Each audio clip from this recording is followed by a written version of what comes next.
Debbie and Emeka on the run as Hanks comes really hard for them. You know that they thought they had everything under their control. Little did they know that everything they did is in the hands of Hanks.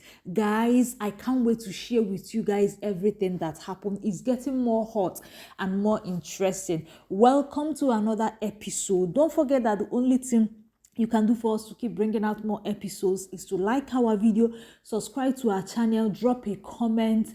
Let me take you through everything that happened. Emeka and Debbie on the run. No way for you people because you guys are already caught.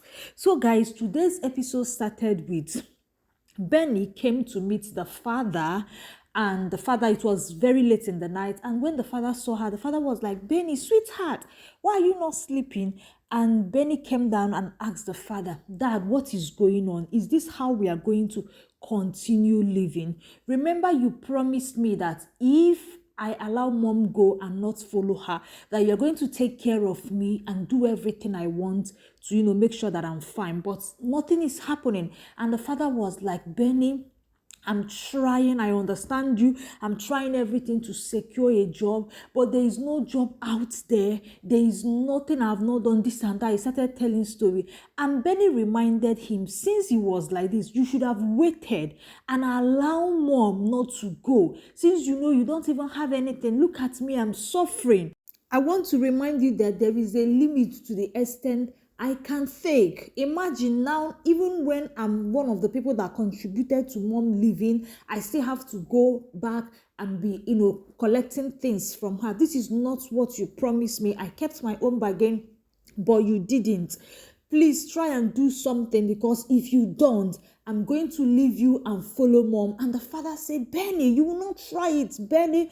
And Benny just left the father. Like, Jonathan is receiving it hot. So after that, no, before then, as they were still talking, the light went off and the father was asking Benny, what is it?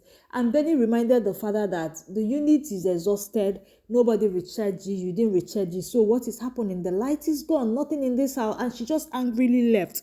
So I think the next day she was sitting in the living room when the father came with some dirty clothes and asking her to go and wash the clothes for him. And Benny was like, Dad, it's not possible because I don't wash clothes in this house.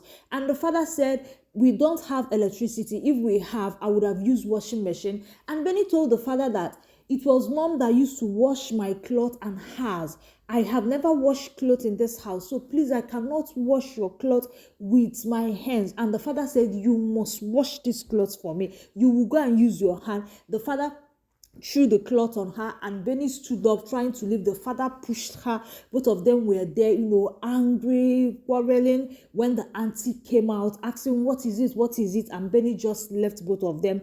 And immediately Jonathan started telling the sister-in-law, it is your sister's fault. Look at how she has trained this girl. Look at how she messed. This girl does not respect me. This girl does not even see me as the father. And the sister-in-law reminded him that, listen, for this girl to respect you, she needs to earn the respect. You can't just force it. And guys, you and I know that Jonathan is not going to get respect from Benny because your teenage girl that you stole from, your teenage girl that you go to tell to plan against the mother, how is that girl going to respect you? And Jonathan was like, it's not just even the mother, including you. You did not do it. And the auntie said, no, please don't involve me in anything. I want to remind you that children of these days, they lack respect. So you have to take it easy. And this girl has a lot of expectation from you. And if she's not seeing those expectations, she will get worse. And Jonathan got angry again and was like, what are you trying to say? Are you saying I'm an irresponsible father? And Tati Teresa said, so in all these things I've been saying here, this is the only thing you picked. Jonathan was still there talking without sense, talking. The auntie now said, that's the sister-in-law said, it's okay. Where is the cloth? I'm going to go and wash the cloth. and she packed the cloth while Jonathan was there shouting and yelling. So guys, after that, Benny now went to meet the mother to tell the mother what happened. And the mother brought her in and was asking her, Benny, what is it? And Benny told the mother that, can you imagine, daddy brought his cloth asking me to wash it. And the mother said, and what did you do? And she said, I didn't, of course. I left the cloth. And the mother slapped her immediately. I said, how dare you? How dare you? Before I left that house, you used to wash my cloth and yours. Why didn't you wash your father's clothes?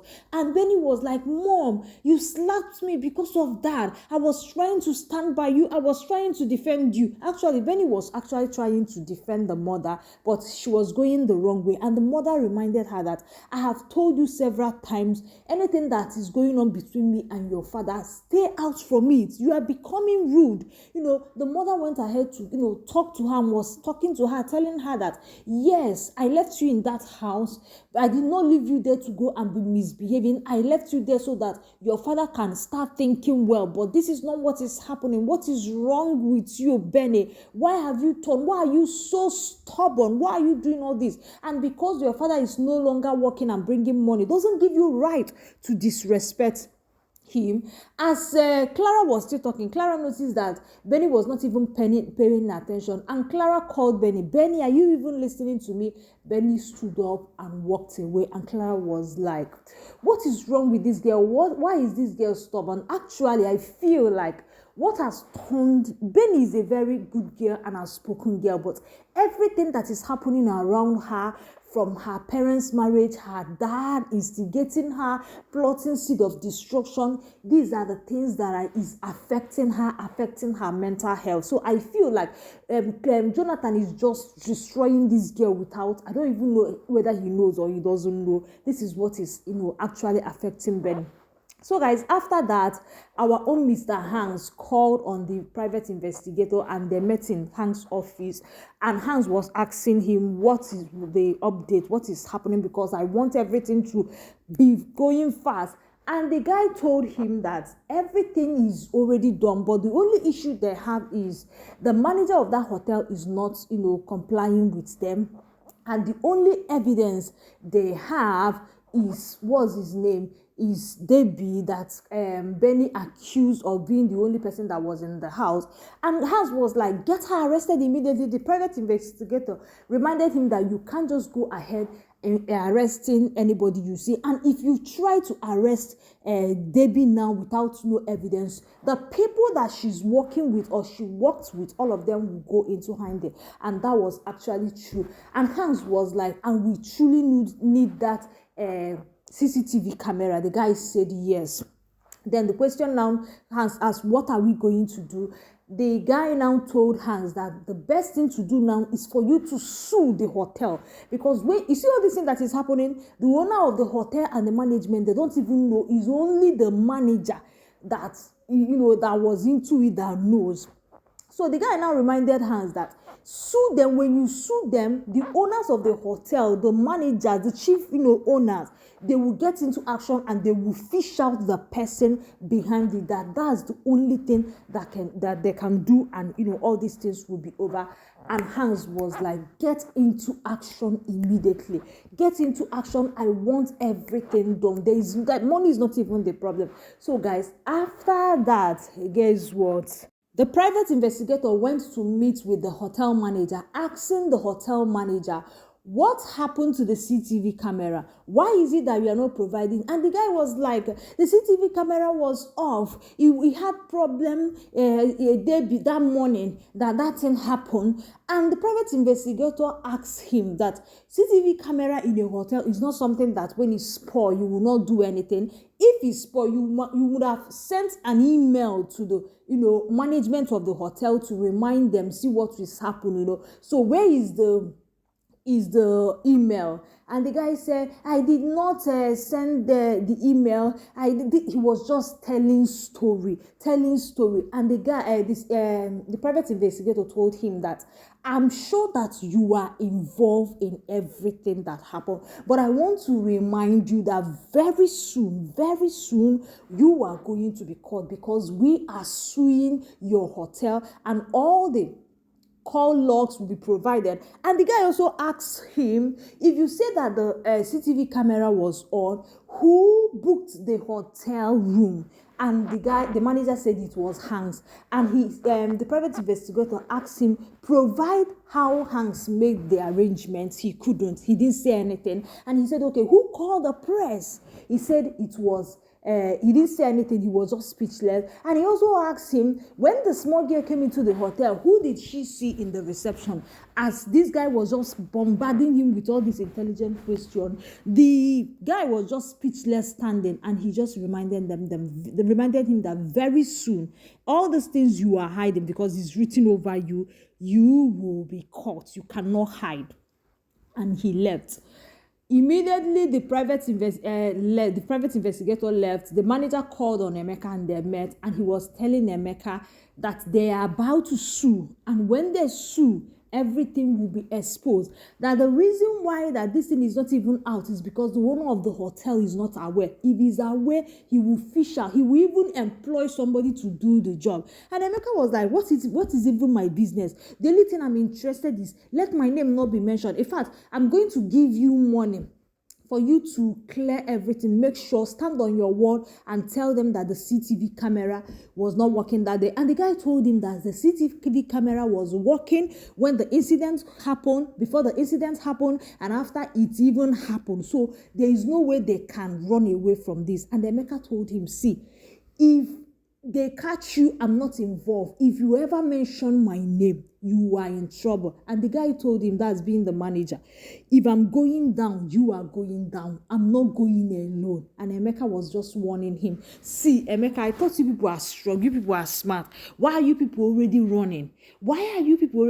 Guys, after that, Emeka went to meet with his partner in crime, which is Debbie, and was telling Debbie that Hanks is going deep into this case, and in fact, he's about to sue the hotel. And Debbie was like, why can't this guy just leave this matter? Why can't he leave this matter? The matter that dents his image, destroy his business, you want him to leave it. And Emeka told Debbie that that's how big men do, that they will do anything to protect their name, that is what he's doing. And Emeka told Debbie that the problem now is that the manager guy is not even doing his work. He's not doing anything. And Debbie now said, let's do the work ourselves, since he's not doing the work. And guys, guess what? They were there now discussing that the right thing they are going to do now is let them take that manager away, take his life. Because according to Emeka, if they end the guy, there will not be any trace to them if they end the guy. So that the best thing is for them to take the guy along the way, and both of them concluded to end the guy. See, that is why it's not good to involve yourself in evil. Imagine, just because you were there working, being nice, being a good guy, just little thing you did is about to end everything about you. So guys, after that, Debbie went into action. Now, she was parking in the hotel when the manager drove out, and immediately she followed the manager. Now, we don't even know what she's going to do or if she's going to succeed, because that manager is the only trace to them. What do you think in the comment section? Do you think that Debbie and Emeka will succeed with the manager? Leave it in the comment section, because I feel like if they succeed, that means it's going to be very difficult to trace them. But if they don't succeed and they catch the manager, that means they will be caught and exposed. Leave your thoughts in the comment section. Like this video, subscribe. Let's wait for next episode, because it's going to be hot. I'm going to see you in the next one. For now, bye.